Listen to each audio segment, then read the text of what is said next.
নমস্কার বন্ধুরা, সবাইকে আমার কিচেনে স্বাগতম। আজকে আমরা আপনাদের সাথে কাঁচকলা দিয়ে একটি নিরামিষ রেসিপি শেয়ার করতে চলেছি। আপনারা সম্পূর্ণ ভিডিওটি মনোযোগ সহকারে দেখতে থাকুন। একদম ভিন্ন স্বাদের এই নিরামিষ রেসিপিটি করার জন্য সবার প্রথমে কাঁচকলা মাঝখান থেকে কেটে ভালোভাবে সেদ্ধ করে নিতে হবে।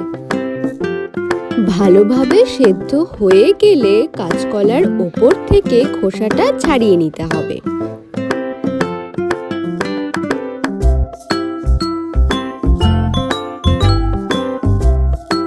এভাবেই একে একে সবকটি কাঁচকলার ওপর থেকে খোসা ছাড়িয়ে নিতে হবে। এবার আলতো হাতে কাঁচকলার ওপর থেকে প্রেস করে কাঁচকলাগুলোকে চ্যাপ্টা আকারে তৈরি করে নিতে হবে। আপনারা স্ক্রিনে ঠিক যেরকম ভাবে দেখতে পাচ্ছেন ওভাবেই প্রসেসটি করবেন। এবার একে একে ওপর থেকে নুন, বেসন আর সাথে দিতে হবে হলুদ গুঁড়ো ও শুকনো লঙ্কার গুঁড়ো। এবার উপর থেকে ভাজা মশলার গুঁড়ো ছড়িয়ে দিয়ে হাতের মাধ্যমে কলার চারিপাশে মাখিয়ে নিতে হবে। এবার একটি কড়াইতে কিছুটা পরিমাণের সাদা তেল গরম করে তার মধ্যে কলার পিসগুলোকে একে একে দিয়ে দিতে হবে।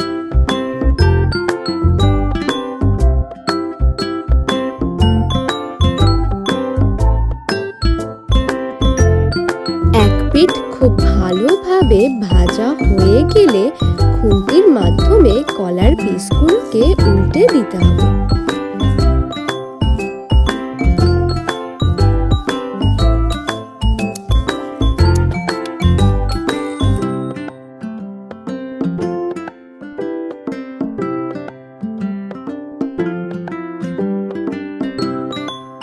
খুব ভালোভাবে কলার পিসগুলোকে ভেজে একটি পাত্রে তুলে নিতে হবে।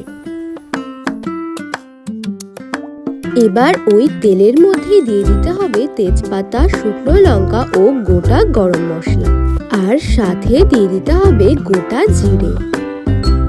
এবার অন্যদিকে একটি বাটিতে নিয়ে নিতে হবে জিরে এবং ধনিয়া বাটার সাথে হলুদ গুঁড়ো, স্বাদ মতো নুন ও পরিমাণ মতো শুকনো লঙ্কার গুঁড়ো, আর সাথে দিয়ে দিতে হবে কিছুটা পরিমাণের জল। এবার সবকিছু একটি চামচের মাধ্যমে মিশিয়ে নিতে হবে। এবার কড়াইতে আদা বাটা দিয়ে দিতে হবে।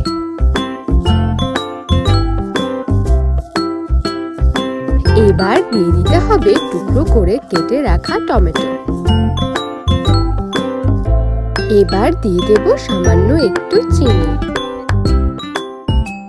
টমেটোটাকে কিছুক্ষণ ভালোভাবে ভেজে নেওয়ার পর এবার দিয়ে দিতে হবে জলে গুলে রাখা মশলাটা। এবার সবকিছু খুব ভালোভাবে কষিয়ে নেওয়ার পর দিয়ে দিতে হবে কাজু বাদাম বাটা।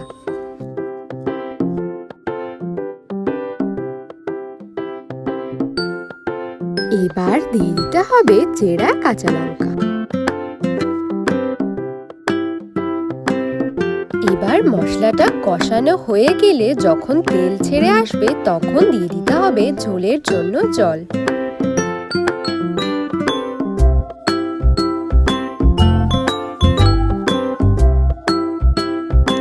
ঝোলটাকে কিছুক্ষণ ফুটিয়ে নেওয়ার পর আগে থেকে ভেজে রাখা কাঁচকলাগুলো ঝোলের মধ্যে দিয়ে দিতে হবে। এবার সবকিছু খুব ভালোভাবে কিছুক্ষণ ফুটিয়ে ঝোলটা কমিয়ে নিতে হবে। এবার সবশেষে উপর থেকে 1 চামচ বাড়িতে বানানো খাঁটি ঘি দিয়ে দেব, আর উপর থেকে ছড়িয়ে দিতে হবে গরম মশলার গুঁড়ো। আপনারা দেখতেই পেলেন কত সহজে তৈরি হয়ে গেল কাঁচকলা দিয়ে একদম ভিন্ন স্বাদের একটি নতুন রেসিপি। সম্পূর্ণ ভিডিওটি দেখার জন্য অসংখ্য ধন্যবাদ। ভিডিওটি ভালো লাগলে অবশ্যই লাইক, কমেন্ট, শেয়ার করবেন।